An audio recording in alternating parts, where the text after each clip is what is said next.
Hey everyone, in this video we're talking about the Vivo T1 Pro 5G. So yeah, we are getting the Pro version of Vivo T1 5G. Now in terms of the design, on the back panel we have this Vivo logo, and we also have this large camera module. If we look at this front panel, we have this large display, and also we have this notch. I don't understand why we still have this notch. Now if we look about the display here, we get 6.44 inch Full HD Plus AMOLED panel, and yeah, the refresh rate here is 90 Hz. So you can say in terms of the display, this is the best one Vivo can offer in this price range. Now let's talk about the chipset here. This one features the Snapdragon 778G 5G. Now this one is an octa-core processor with 6nm technology, and the max clock speed here is 2.4 GHz. Also in terms of the GPU, we have Adreno 642L GPU here. So you are really good 5G chipset here. This one is the Snapdragon 778G. Now if you look at this camera modules, we have 64MP of main sensor with the aperture of 1.79. We also have the secondary ultra wide of 8MP, and the third sensor is 2MP sensor. So basically the main thing here is that we get 64MP of main sensor.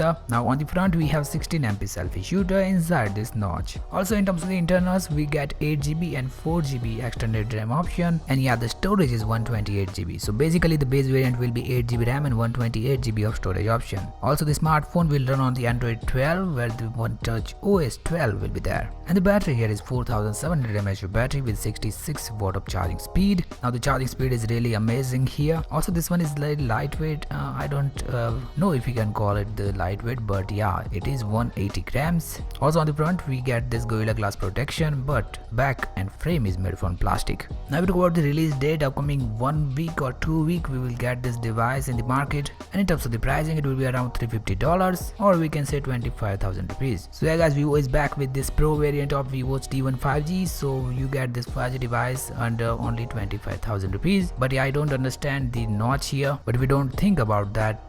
This one is really decent smartphone. The display here is really good. We get AMOLED panel. Also the chipset is good. We get Snapdragon 778G 5G, and the battery and charging speed will be good enough. So yeah guys, that's the all info we had today for Vivo's T1 Pro 5G. What do you guys think about this smartphone? Please comment down below. Thank you for watching this video. See you later in my next video.